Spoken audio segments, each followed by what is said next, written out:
Hello, I'm Dr. Glenn Haller, Faculty Co-Chair of the Outcomes Committee.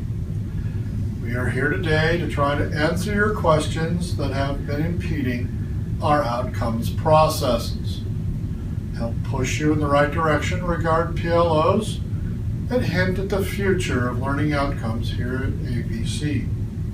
I'm sorry to say that the future does not involve not having learning outcomes. I'll bet we'll talk about that later in the program. Of course we will. It's what I just said. Oh, you may be wondering why I'm wearing this coat. Well, I'm a doctor.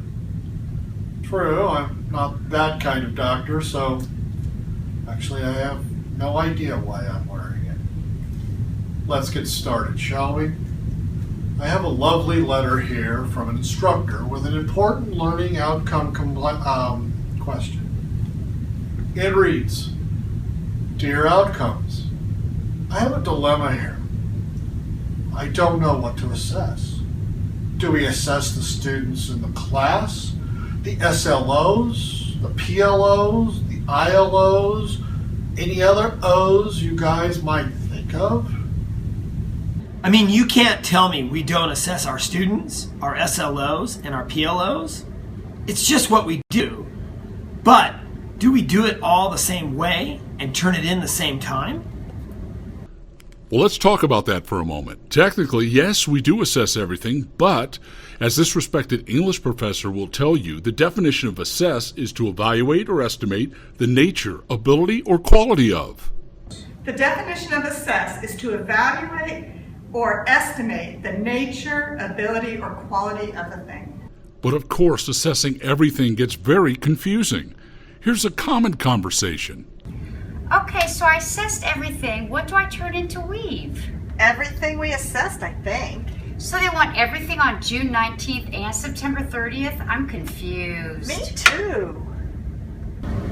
Me 3. Hold on there. There's no reason to be confused.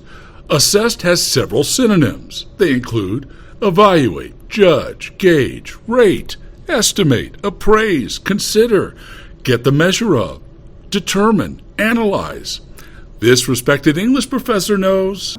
Assess has many synonyms, including evaluate, judge, gauge, rate, estimate, appraise, consider, get the measure of, and analyze. So to avoid more confusion, the Outcomes Committee has worked hard to come up with a particular nomenclature.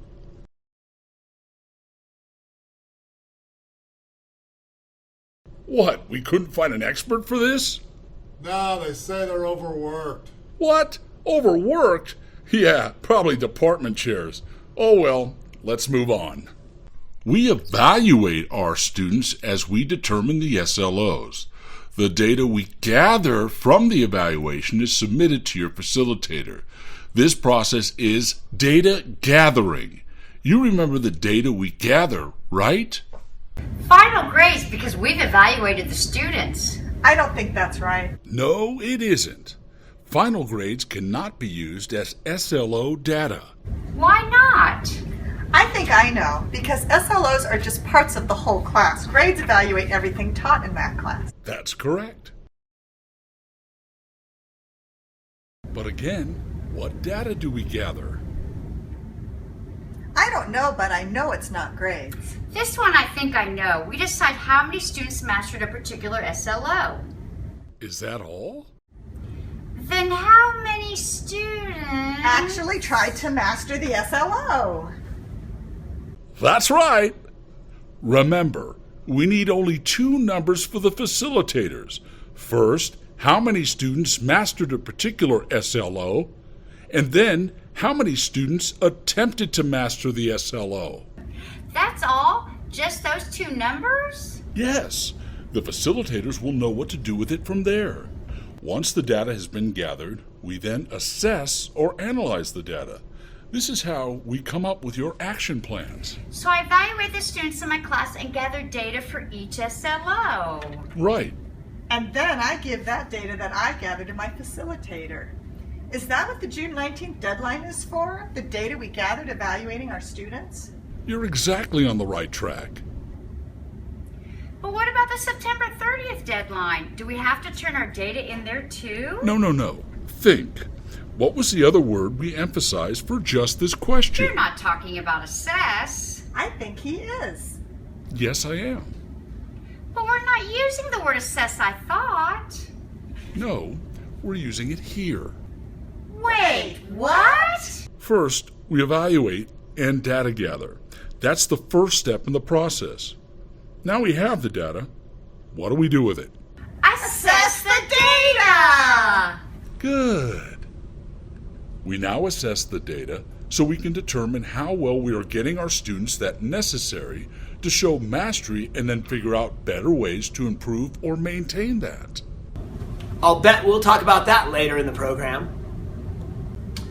So I overheard your conversation earlier. Let me get this clear.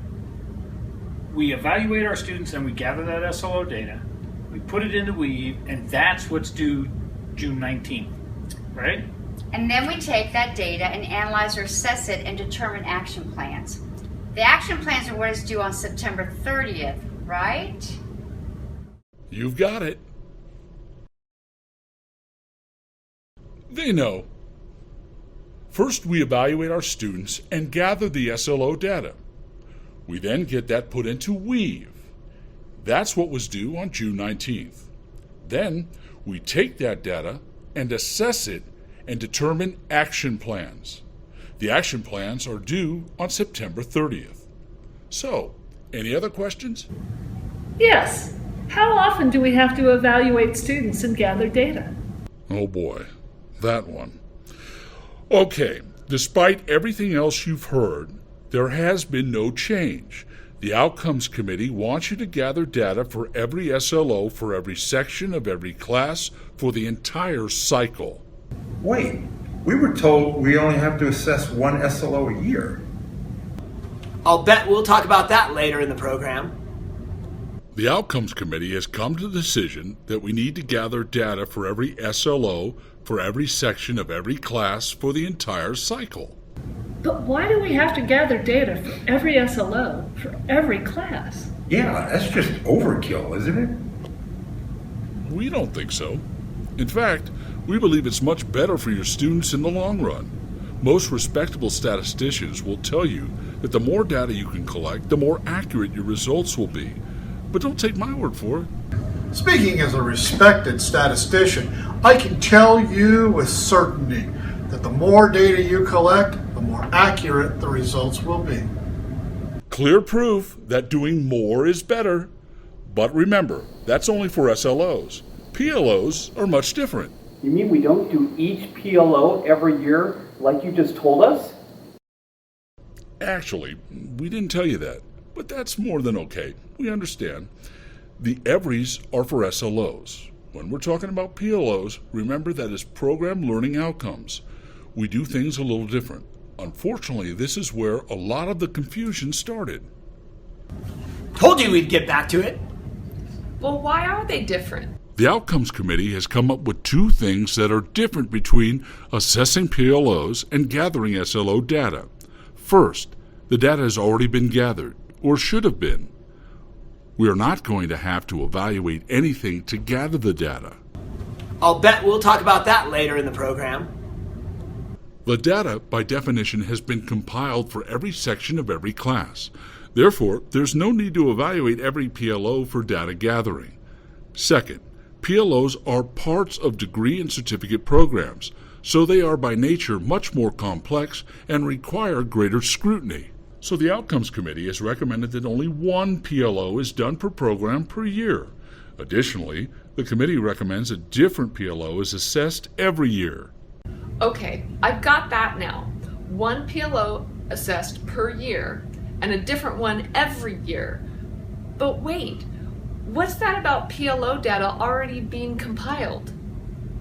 The Outcomes Committee has been and continues to work on a process where after all SLO data has been inputted into Weave, the numbers from the determined SLOs then are added together and become the PLO data. Huh? We'll let our own Tina McDermott explain.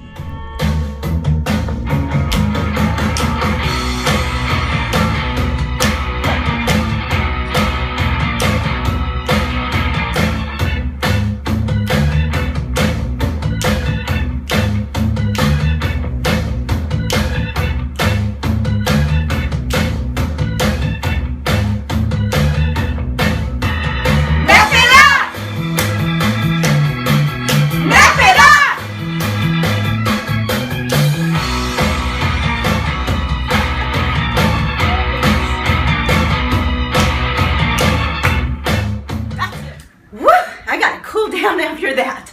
Okay, what is this mapping it up business all about? Here's how it goes. You've got your SLO data, you've done your assessments, you've got your numbers, you put them in Weave. Now you need to do your PLO assessments. It's really not that hard. You've already got the SLO data. You don't need to collect data again. You're going to use that for your PLOs. You've got SLOs that relate to the subject matter of your PLO. So you go through and you find what you need, and that you add those numbers up, and that becomes your PLOs. Let me show you in more detail. All right, so step one, you need to go into Weave and search through for your related SLO findings. In the case of communication studies, we teach public speaking, as you all probably know.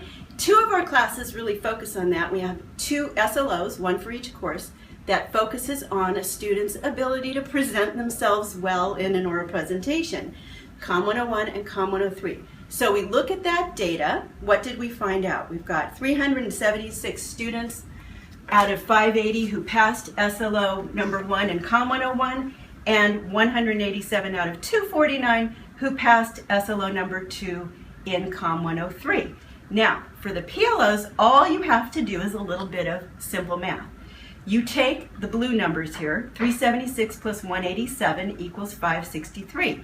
563 students in our program pass the SLO that deals with public speaking. Then we take the red numbers, 580 plus 249 equals 829. A total of 829 students actually took that assessment. We divide the results. 563 divided by 829, we get 68%. Pretty simple, okay? So 68% of our students pass the SLO. In our program, at that given moment, 68% of our students, we feel comfortable will give a decent presentation or better in other classes, at job interviews, in professional situations. That's what we're aiming for. We want our students to do well in those situations. We would like to see better numbers than 68%, so we're going to work on interventions to make that number go up throughout our entire program. That's the PLOs. That's mapping it up. So to wrap it up, that is how you map it up! Now that sounds easier, doesn't it? Sure, it sounds easy, but what does it really do for us? I mean, seriously, do having good PLOs do anything for us? We think they do, and so do others. Here's proof based on a true story. Man, I gotta tell you, we can't get anything here. Our facilities suck. We can't get any supplies. We try to hire new teachers, can't get them. Our department is just really bad. Really bad. I'm sick of it. Dude, you guys do action plans and PLOs and all that good stuff? Are you serious? I'm a basketball coach. I don't have time for that. That's how we got our computer networking instructor. Come on, just because of that? I think it's because they like you better.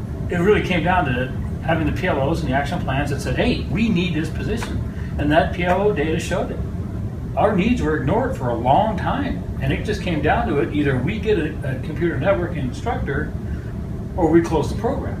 How did it change? What were you able to do? We looked at our PLOs and we were able to use that data to say, hey, we are in desperate need of computer networking instructor.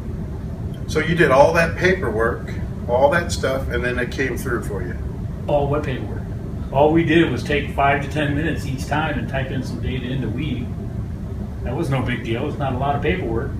Wow.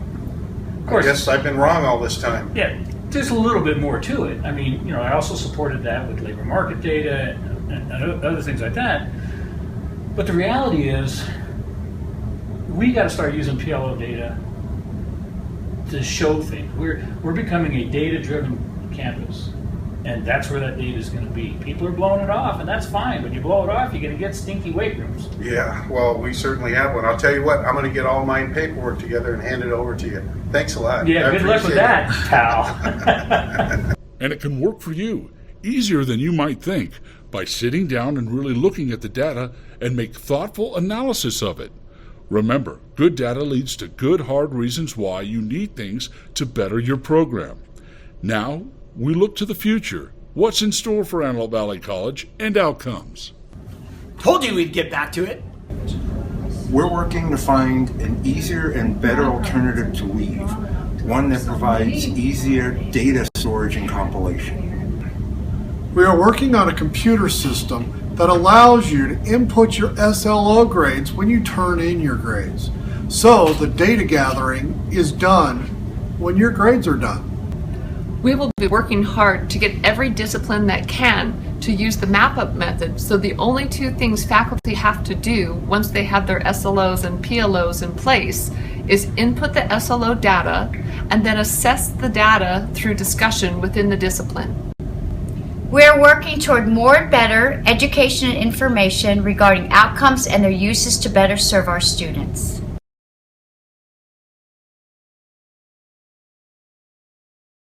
Thanks for joining us today. We hope we've answered some of your pressing learning outcome questions. If you have more, and we know you will, don't hesitate to ask your outcome division rep, department chair, or go on over to the Outcomes webpage for our handbook and other important and useful information. Notice I'm wearing a different jacket now?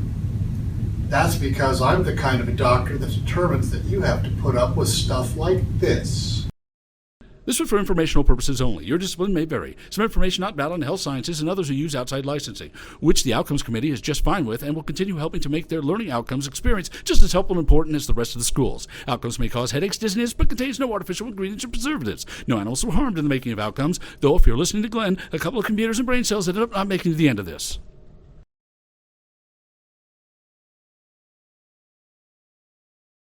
Keep up that data gathering and assessing. Outcomes help everyone, but especially our students.